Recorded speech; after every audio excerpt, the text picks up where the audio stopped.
Bom, pessoal, dando prosseguimento, vamos lá. Na IT22, isso aqui é o engenheiro Newton Cubo. Vamos avançar aqui então. Se puder dar um like, por favor, ou ajuda. Só o fato de você assistir já agradecemos. Vamos lá, então agora nós falamos na aula passada do hidrante externo, vamos agora para o 5.8, que é o dimensionamento do sistema. São itens importantes para o projetista. Então vamos lá. O dimensionamento deve consistir na determinação do cabeamento das tubulações, dos diâmetros dos acessórios e dos suportes necessários e suficientes para garantir o funcionamento dos sistemas previstos nesta IT. Então, os hidrantes ou mangotinhos, mangotinho lembra o sistema tipo 1, e os hidrantes são tipo 2, 3, 4 e 5. Devem ser distribuídos de tal forma que qualquer ponto da área a ser protegida seja alcançada por um esguicho. Sistemas tipo 1, 2, 3 ou 4, ou 2 esguicho, que é o caso do sistema tipo 5. Sistema tipo 5 ele tem duas expedições, é um hidrante duplo. Considerando o comprimento das mangueiras de incêndio por meio do seu trajeto real. O que é o trajeto real? Considerar o layout interno da edificação. Se for fazer o projeto, você deve colocar lá, ou se aproximar o máximo possível do layout interno, principalmente de prateleiras, porque aí você vai ter um caminhamento da mangueira entre essas prateleiras e, evidentemente, vai ser diferente do que você esticar ela. O alcance mínimo do jato de água igual a 10 metros. Você pode, então, usar o jato, 10 metros de jato, atendendo o que vem a seguir, devendo ter contato visual sem barreiras físicas a qualquer parte do ambiente. Então, você tem que adentrar, para usar os 10 metros, você tem que ter contato visual sem nenhuma barreira física. Mas eu tenho uma parede, eu tenho uma prateleira. Então já não dá para usar os 10 metros, vai ter que colocar mais um hidrante, considerando os 30 metros. Depois eu vou fazer uma prática e demonstrar isso melhor. Sem barreiras físicas a qualquer compartimento, após entrar pelo menos 1 metro em qualquer compartimento. Para considerar o jato, quando você entra num compartimento, por exemplo, tem aqui um galpão, aqui uma porta e aqui eu tenho um quarto qualquer. Aí você tem um hidrante aqui. O que acontece? Eu desenrolo a mangueira, posso considerar o jato dela para proteger essa parte aqui, desde que, eu vou pôr em preto aqui, a mangueira adentre 1 metro nesse ambiente e você tenha contato visual com tudo que está aqui. Aí você pode considerar os 10 metros de jato, tá? Detalhando melhor esse item é isso. Se a mangueira adentrar 1 metro, pelo menos 1 metro, em qualquer compartimento, pode ser uma sala, você pode considerar os 10 metros de jato. Se não entrar 1 metro, e agora? Tem que pôr mais um hidrante aqui para compensar isso, para a mangueira entrar aqui. Então, depois eu vou fazer uma prática. No dimensionamento de sistemas com mais de um hidrante simples, o que é hidrante simples? Uma expedição somente. Deve-se considerar os usos simultâneos de 2 jatos de água mais favoráveis, ou seja, os 2 hidrantes mais favoráveis. Considerados nos cálculos para qualquer tipo de sistema especificado, considerando-se em cada jato de água, no mínimo, as vazões obtidas na tabela 2. Tabela 2 dá as vazões e as pressões mínimas necessárias. E condições do item 5.6.1.2. Tá. O local mais favorável, considerando os cálculos, deve ser aquele que proporciona menor pressão dinâmica na saída do hidrante. Por exemplo, deixa eu abrir aqui o DWG. Aqui. Então, você está vendo na tela um isométrico. Então, por exemplo, esse caso aqui, a reserva. Essa caixa aqui é a reserva, aqui tem a bomba de incêndio. Nesse caso, que a reserva a nível do solo enterrada, qual é o hidrante mais favorável? Vai ser o último hidrante. Então, esse hidrante aqui vai ser o mais desfavorável. que normalmente é utilizado, é chamado de H1. Normalmente ele é denominado de H1. Qual que é o imediatamente mais desfavorável? É o que está logo abaixo dele, que entra como H2. Então, a área de cálculo que aquele item se refere é que você deve calcular esses dois hidrantes aqui, tá? Ah, por que não calcula tudo? Porque se você for calcular tudo, todos os hidrantes, você vai ter, sim, uma bomba de características assim absurdas. Então, a IT define isso. Ah, então o que acontece? Vai considerar que você vai usar 2 hidrantes ao mesmo tempo. Pode usar 3, 4? Pode. Mas as condições de projeto são essas. Então você define o H1 e o H2 e aí define um ponto aqui. Esse ponto é colocado nesse trecho aqui, ó, que é chamado de ponto de cálculo. Você pode chamar ele, normalmente é utilizado a abreviatura de PA, que é um ponto de cálculo, um ponto de equilíbrio, que fica entre esse nó aqui, que pega o H1 e o H2. Depois com a prática você vai entender melhor. Tá? Então, esse caso, porque a bomba de incêndio tem que levar água a essa altura aqui, ó. Chegar aqui, vai 30 metros.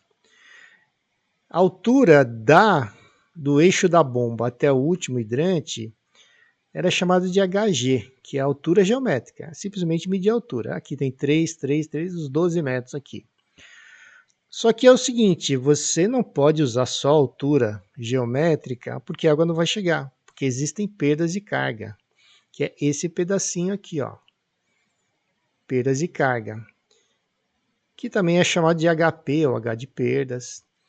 Então, o que chega aqui tem que ser a somatória do HG mais as perdas de carga. Só que a diferença do sistema de hidrante para um sistema de consumo de água é que aqui as pressões e vazões já são definidas. A pressão no H1, por exemplo, já é definida lá pela tabela 2. Aqui. Vamos supor que aqui seja um sistema tipo 3. Eu sei que a pressão para o tipo 3 ela tem que ser no mínimo 30 metros coluna d'água.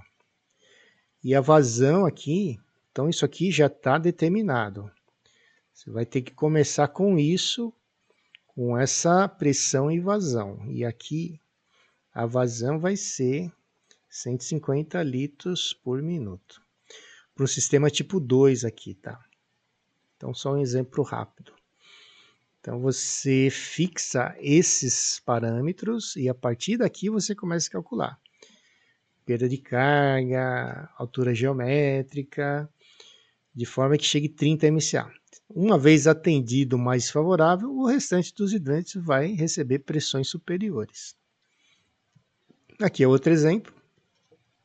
Bomba a nível do solo, reserva de incêndio enterrada, subterrânea.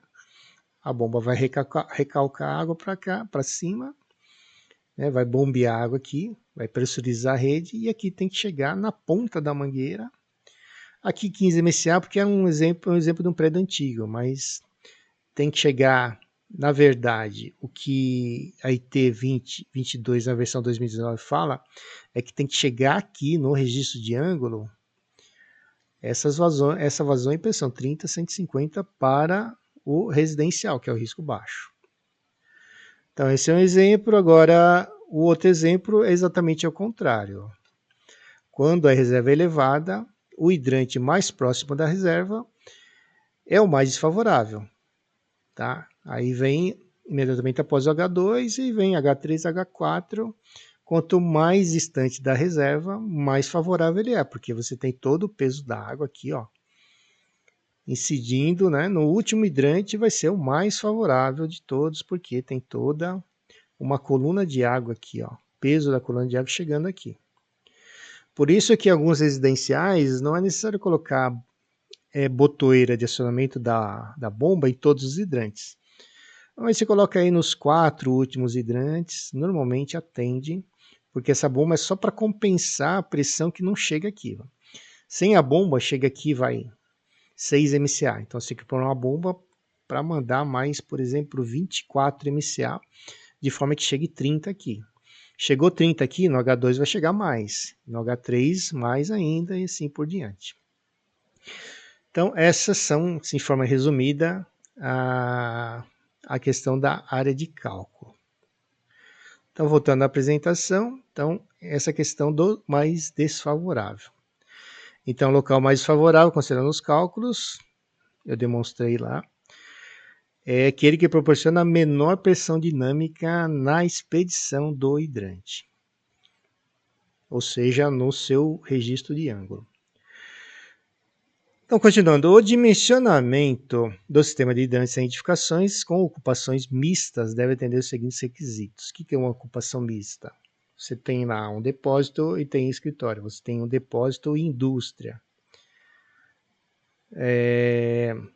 Você tem depósito, indústria e escritórios, por exemplo, ou uma escola. Você poderia dar vários exemplos. Sistemas independentes devem ser dimensionados em função de cada ocupação. Então, se você tem uma edificação onde ali tem indústria e uma indústria risco médio e um depósito risco alto, então você tem que dimensionar, você pode dimensionar um sistema para o comércio, para a indústria risco médio, e um sistema para o depósito risco alto. Né?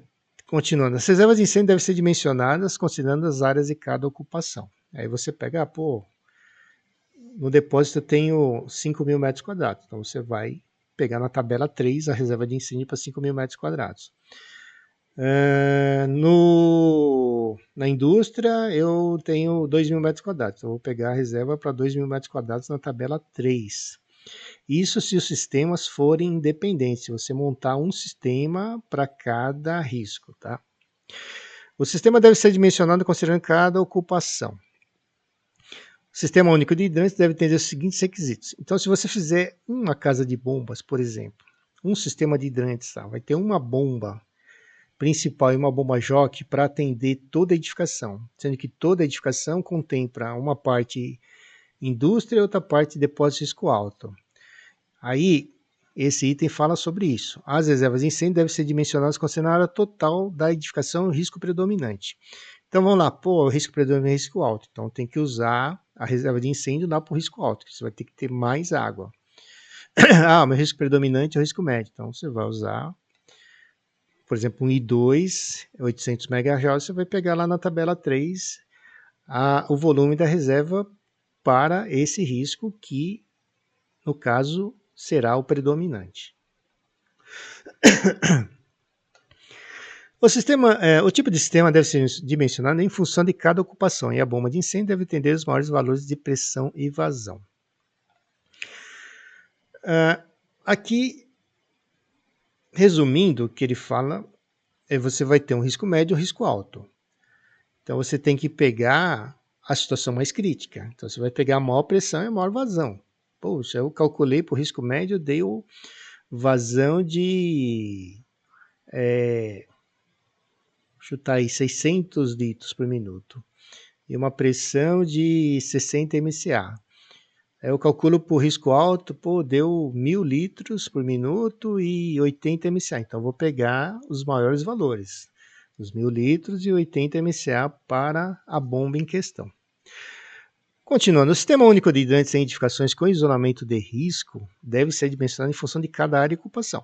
Aqui é outra situação. Se você tem isolamento de risco, vamos supor, tem a edificação A no mesmo terreno, a mesma empresa, e aqui tem outro galpão P, sendo aqui um I2 risco médio e aqui um depósito risco alto J4. E aí nós temos um afastamento aqui, de 30 metros, que proporciona isolamento de risco. Então, eu trato cada edificação de forma isolada, de forma independente, porque elas estão isoladas. Tá? Aí aqui fala, se você adotar um sistema onde, vamos supor que você faz uma casa de bombas aqui, uma CB, casa de bombas, que vai atender os 2 galpões. Então vem aqui, ó, deve ser adotada a maior reserva de incêndio requerida e a condição mais rigorosa referente à vazão e pressão da bomba de incêndio. Então você vai calcular para I2, você vai achar uma pressão e uma vazão. Você vai calcular para J4, você vai achar uma pressão e uma vazão maior, porque aqui o risco é um risco alto. Qual a vazão e pressão que você vai adotar? Para o J4, bem como a capacidade de reserva de incêndio para o J4. Tá? Ou seja, a condição mais rigorosa. Se a condição mais rigorosa for para o I2, por algum motivo, assim, se a reserva de incêndio do I2 for maior que a do J4, você vai adotar a RTI do I2. E aí a pressão e vazão aqui é maior do que o I2, então você vai adotar pressão e vazão do J4 para a sua casa de bombas e a sua RTI. Nesse caso que você está adotando um sistema para as 2 edificações que estão isoladas. Se você fizer sistemas independentes, fazer um sistema para a edificação B e um sistema para a edificação A, aí você trata de forma isolada. Então, continuando aqui, o sistema de hidrantes em edificações com risco subsidiário deve ser dimensionado em função da ocupação predominante, considerando o total da edificação para a definição do volume da reserva de incêndio. Pessoal, esse risco subsidiário aqui, eu entendo, por exemplo, você tem um risco alto e aí você tem um risco médico, um escritório, uma área grande de escritório. Então, como é que você vai entender, dimensionar o sistema de danos? Sempre para a situação mais crítica, que é o J4, o risco alto, tá? E depois eu vou detalhar um pouco melhor que no risco médio você pode colocar, por exemplo, mangueira de 40 milímetros, esguicho de 40 milímetros, e no risco alto você vai colocar lá esguicho de 65 milímetros e mangueira de 65 também. Tá? O cálculo hidráulico de dimensionamento do sistema de hidrantes apresentado deve considerar os 2 hidrantes mais favoráveis. Então, o que eu mostrei lá no DWG, aqui ó, nós vamos calcular sempre 2 hidrantes, tá vendo? Nesse caso aqui, H1 e H2, vou calcular esses 2 hidrantes. Aqui nesse caso, calcular o H1 e H2, quando a reserva é subterrânea e bomba a nível do solo, os 2 últimos hidrantes da cota maior, estão na maior altura em relação à bomba de incêndio. Então, calcula H1, H2, depois vem direto para a bomba. Então, você vai fazer H1 até o ponto PA, vai fazer H2 até o ponto PA, e depois você vai fazer PA até BI, e depois a BI você vem até a RTI e acabou seu cálculo. Resumindo, é isso. Mas depois precisamos fazer uma prática. O sistema deve ser dimensionado de forma que a pressão massa de trabalho nos esguichos não ultrapasse 100 MCA, 1000 kPa. Então, aqui fala que você deve calcular. Aí, como é que eu faço para diminuir a pressão? Você pode aumentar o diâmetro da tubulação, por exemplo. Tá? Ok? É assim, pressões... pressão alta... você... Desculpe, pessoal. Aqui, ó. Na verdade, velocidades altas, você tem pressões menores. Velocidades menores, você vai ter uma pressão maior. Como é que você faz essa jogada aqui? Você aumenta o diâmetro da tubulação. Depois eu vou fazer uma demonstração. Como você pode diminuir a velocidade. Lembrando que a velocidade na tubulação do sistema de hidrantes tem que ser no máximo 5 metros por segundo. E na sucção, em torno de 3 metros por segundo. Você não pode ultrapassar os 5 metros. Pô, ultrapassou, como é que eu faço? Aumenta o diâmetro da tubulação. Se você está usando, por exemplo, 65, aumenta para 75, por exemplo. E aí você faz o cálculo e verifica se a velocidade fica nesse limite, 5 metros por segundo. Ok? Então, aqui você pode decorar. Quando você tem uma velocidade alta na tubulação, a pressão é menor. Quando a velocidade é menor, a pressão é maior. Então, velocidades maiores, pressões menores. Velocidades menores, pressões maiores. E vamos em frente. Daqui a pouco eu demonstro isso melhor. Podem ser adotados para dimensões do sistema de hidrantes e magotinho, além dos valores estipulados na tabela 2, que fala das vazões e pressões para os tipos de sistemas. Também, a critério do projetista, o dimensionamento completo do sistema, considerando todas as perdas de carga, tendo como premissa as vazões indicadas na tabela 2. Então, em vez de calcular 2 hidrantes, você pode calcular tudo e demonstrar, mas considera 2 hidrantes. Tá? Você vai somar a vazão do H1 do H2, vazão do H1 150, vazão do H2 160, 310 litros, esse vai ser aí, em média, a vazão da sua bomba. Tá? Então você soma a vazão dos 2 hidrantes mais favoráveis. E acabou, aí você já tem a vazão da bomba. Depois você vem calculando a pressão, verificando as perdas de cargas localizadas, distribuídas, até chegar na bomba de incêndio e depois, por sua vez, até chegar na reserva de incêndio. Bem como as pressões necessárias para que os jatos d'água atinjam a distância mínima de 10 metros lineares.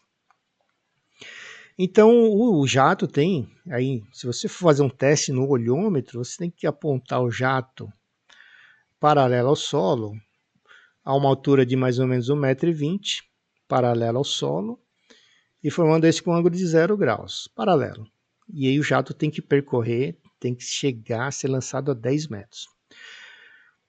Nesse caso, ser lançado a apresentação de características técnicas dos esguichos utilizados no dimensionamento por meio do catálogo técnico do fabricante e as demonstrações dos cálculos realizados para os equipamentos, devendo ser devidamente conferidos em vistoria de regularização. Você pode usar o catálogo do fabricante, por exemplo, Buca tem o catálogo do seu esguicho. Só que o que não tem nesses catálogos é o K do esguicho regulável. Aí você vai ter que calcular. Mas, por exemplo, uma pessoa fez um inscrito fez uma pergunta sobre esguicho. Oh, meu Deus. Eu já vou lembrar. Você tem catálogo, que ele é um esguicho fixo. Caramba, esqueci o nome. Mas você pega o catálogo do fabricante e ele vai te falar, ó, a pressão de trabalho é tanto, é de tanto a tanto. Então você tem que ter no mínimo aquela pressão mínima para que o equipamento funcione adequadamente de acordo com as especificações do fabricante, tá? Desculpe pessoal, o esguicho monitor, tá? O canhão monitor, que ele é fixo e o operador ele trabalha ali com a ajuda de um suporte, ele vai direcionando o jato, mas ele não segura, porque o guicho monitor trabalha com pressões altas, vazões altas. Mas a gente volta aí. Então, olha o catálogo do fabricante. Da Buca, por exemplo. Vai lá, guicho monitor, canhão monitor, aliás, e vê lá. Você vai ter um catálogo técnico com as vazões, a vazão mínima ali, a pressão de trabalho, e a partir daí você define para o mais favorável aquela pressão mínima de trabalho e passa a calcular o restante. Se você garantir que o mais favorável tenha a pressão de trabalho lá, especificada pelo fabricante, e a vazão, aliás, os dois mais favoráveis, se você tiver para trás uns 10, os mais favoráveis, todos serão atendidos tranquilamente. Essa é a premissa de cálculo. Você pode usar isso para todos os tipos de sistema, resfriamento, espuma, hidrantes, mangotinho. O cálculo hidráulico da somatória de perda, de carga nas tubulações deve ser executado por métodos adequados para este fim, sendo que os resultados alcançados têm que satisfazer a uma das seguintes equações apresentadas. Então tem a equação de Darcy-Weisbach, que é a fórmula geral da perda de carga, ou chamada fórmula universal. A imagem não apareceu aí, né? Vamos tentar pegar aqui. A imagem não apareceu aí, que é a fórmula de Darcy-Weisbach. USBA. Deixa eu tentar tirar ela aqui.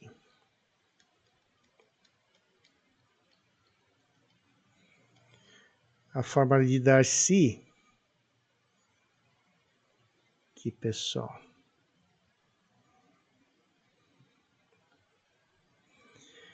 Então, são formas empíricas. Nós temos as formas do Hazen-Williams, que são as mais utilizadas para calcular perda de carga distribuída e perda de carga localizada. Nós usamos tabelas. Só usar a tabela e para cada acessório hidráulico, o cotovelo, por exemplo, um T.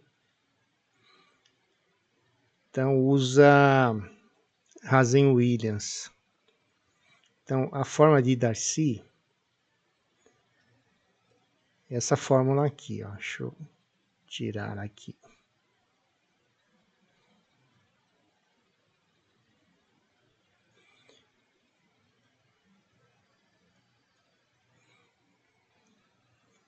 Então tá aqui a forma de Darcy-Weisbach.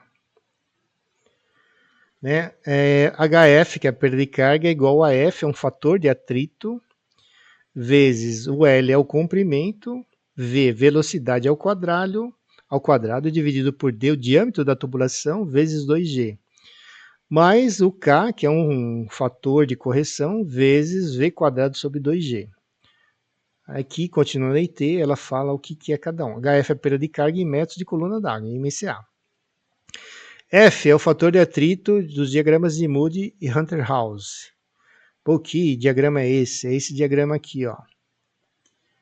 Que ele parece ser bem complicado, mas uma vez que você entende como usá-lo, vai tranquilo, tá? Que para usar o diagrama de Moody-House, é necessário calcular o número de Reynolds. Verificar se o regime é turbulento ou laminar. Tá? Então, deixa eu colocar aqui. Ver se eu estou certo aqui. Tô. Esse aqui é o diagrama de Darcy de Moody-House. Então, como é que você acha o F lá? Calcula o número de Reynolds aqui. Depois vamos fazer uma aplicação prática. Calculou o número de Reynolds, então você vai achou o número de Reynolds, vai saber se o regime é turbulento ou se ele é laminar. Então vamos supor que você achou aqui 10 elevado a 4. E a rugosidade também calcular, vamos supor que você achou aqui a rugosidade 0,001. Então é subir aqui até achar essa curva 001, que está aqui, ó. E aí tocando a curva, você vem na horizontal para a esquerda.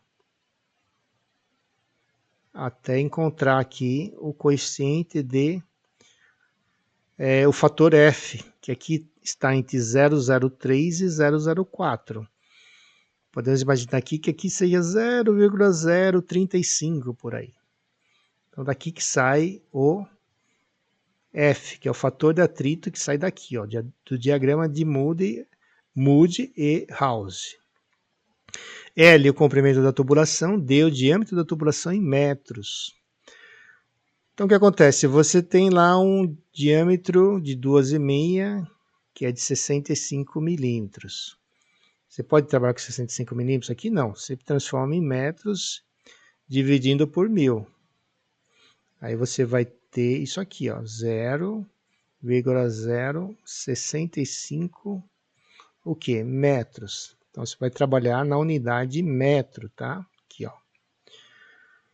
Então só transformar. Então, diâmetro interno, L, diâmetro interno também em metros, comprimento da tubulação em metros, comprimento linear da tubulação aqui, ó. Então, aqui eu vou trabalhar no comprimento em metros. O diâmetro também, se eu estou usando um tubo de 65, passo ele de milímetros para metro. V, velocidade do fluido em metros por segundo. Tá? Então vamos trabalhar no sistema internacional, metro por segundo a velocidade. G, aceleração da gravidade, metros por segundo. G é 9,81. Difícil escrever aqui com uma. Metro por segundo ao quadrado. Aceleração da gravidade. K, somatório dos coeficientes de perda de carga das singularidades. Né? Então, tem tabelas do K. Nós vamos ver mais para frente. Então, aqui já vimos. Aqui acabou apagando também. Deixa eu pegar aqui, ó.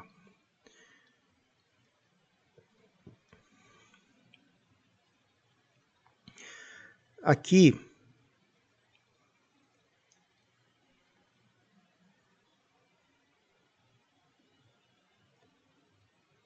acredito que, senão eu vou votar logicamente depois, mas essa expressão aqui ela é muito importante para o projetista. A velocidade da água no tubo de sucção das bombas de incêndio não deve superar 2 metros por segundo, na sucção negativa, quando a bomba está acima da reserva.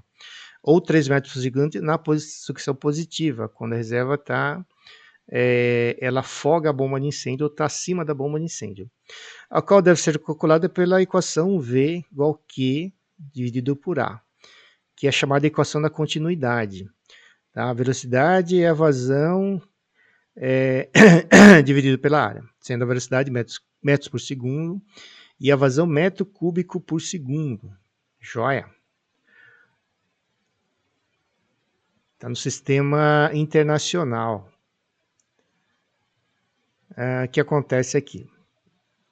A área interna, A é a área interna da tubulação, Q é a vazão e V é a velocidade. Então aqui, se você quiser, por exemplo, achar a vazão e você tem a velocidade e a área, então vai ficar aqui V vezes a área. Se você tem velocidade e área, você acha a vazão. Tá? Se você tem vazão e velocidade, você isola o ar daquele lado e faz a relação vazão dividido por velocidade, usando essa expressão que é a equação da continuidade. Área interna da tubulação. Para calcular a interna da tubulação de tubos, você vai usar essa expressão aqui. A área interna do tubo é π, o diâmetro do tubo ao quadrado dividido por 4. Tá? O diâmetro em metros. Por exemplo, se você estiver usando 65 milímetros, 65 milímetros é igual a 0, divide por 1000, 0,065 metros, tudo bem? Então, você vai fazer aqui, para achar a área de um tubo de 65 milímetros, π, que é 3,14, vezes 0,065, dividido por 4. Você vai achar aí uma área igual a 0,033 metro quadrado. Deixa eu só conferir aqui esse cálculo. Então, vamos lá. Considerar π é 3,14 vezes 0,065 ao quadrado. Tá? E divido por 4. 0,0 tem um zero a mais aqui, ó. 0,0033 metro quadrado. E aí, pessoal, vamos supor que você tem a vazão aqui, ó. Eu tenho essa vazão conhecida. Então, deixa eu apagar aqui. Só vamos guardar a área ali, que é 0,0033. Aqui. Então, nós sabemos que a velocidade não pode ser maior do que 5 metros por segundo. Joia. Então, você tem a vazão e você tem a área. Calculei a área aqui, eu tenho a vazão. Vamos supor que a vazão que está chegando para alimentar os dois últimos hidrantes, vamos supor que ela seja de 300 litros por minuto. Então, vou colocar aqui, ó. 300 LPM. Você pode conferir qualquer trecho da tubulação, desde que você tenha a vazão. 300 LPM, pessoal. Deixa eu fazer melhor aqui só para demonstrar assim como você pode pensar isso. Então, vamos supor que você tem 300 o quê? L por minuto. Litros por minuto, certo? Eu tenho que transformar 300 litros por minuto em metro cúbico por segundo, que é o sistema internacional. Qual que é a relação que eu faço? Olha, eu tenho que cortar minuto aqui, então eu tenho que colocar um minuto aqui. Então eu sei que 1 minuto, a relação aqui, 1 minuto tem 60 segundos, certo? Joia. Agora eu tenho que colocar um metro cúbico aqui em cima, né? Então eu sei que 1 metro cúbico, pessoal, tem quantos litros? Tem 1000 litros. E aí é o famoso corta-corta. Então, minuto com minuto eu corto, litro com litro eu corto. O que vai sobrar aqui é 300 dividido por 60 vezes 1000, que é 60.000. O que? Ficou metro cúbico em cima e segundos embaixo, que é o que eu quero. Então, aí, a hora que você faz, vou calcular aqui, ó, 300 dividido por 60.000, você vai achar 0,005. Então, aqui vai dar 0,005, o que? Metro cúbico por segundo. Então, eu vou usar meu cálculo nessa unidade. Se eu já tenho a área que está aqui, eu calculo a velocidade. A velocidade é a vazão, que está aqui, certo?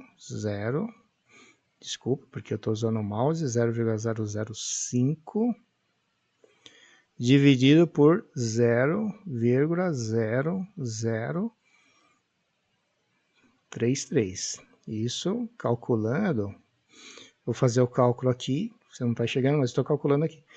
0,005 dividido por 0,0033. Isso vai dar 1,51, vou arredondar para 1,52 metros por segundo. Então, esse pedaço aqui, ok. Então, 1,52 metros por segundo. Então, ok. Está abaixo dos 5 metros por segundo, que é o limite. Tá? E você pode testar aqui, se você quiser. Coloca a vazão de 600 litros, coloca a vazão de 1000 litros, e você vai ver que a velocidade vai aumentar. Se ela passar de 5 metros por segundo, você está usando um tubo de 65 milímetros, testa com 75. Pô, passou, beleza, então trabalha com 75 esse trecho. Outro trecho tem vazão maior, não deu 75, pô, vai para 100 milímetros, 5 polegadas. Se deu, beleza, se não deu, vai para um tubo maior, 6 polegadas e assim vai, tá? É assim que nós vamos testando, que é para a velocidade ficar dentro dos 5 metros por segundo. Como eu falei, quando você tem velocidade menor, a pressão é maior. Isso depois nós vamos demonstrar através da equação de Bernoulli. Quando a velocidade é grande, a pressão ela é menor. Então você diminui a pressão aqui. Tá? A equação de Bernoulli, ela demonstra isso, né? Que você, na verdade, você não tem nenhuma perda, na verdade. Você tem perda de carga. Mas, assim, você tem chamada conservação de energia, você não perde nada, na verdade, né? O que você tem ali é uma perda por atrito. Mas, assim, se está chegando ali a vazão num trecho de 300, vai sair 300 do outro lado também. Mesmo que você diminua a seção do tubo. Diminuindo a seção do tubo, vai aumentar a velocidade e a pressão vai cair. É o típico exemplo da mangueira de jardim, que você põe o dedo lá, estrangula a extremidade, diminui a abertura e o jato vai ganhar velocidade e vai ter um alcance maior. A pressão ali vai diminuir e a velocidade vai aumentar. tá? Mas a vazão vai ser a mesma, vai continuar a mesma vazão que está chegando lá da torneira, vai estar saindo a mesma vazão na ponta do esguicho, só vai aumentar a velocidade. Então vou concluir aqui essa aula 3 e retorno em breve com a aula 4.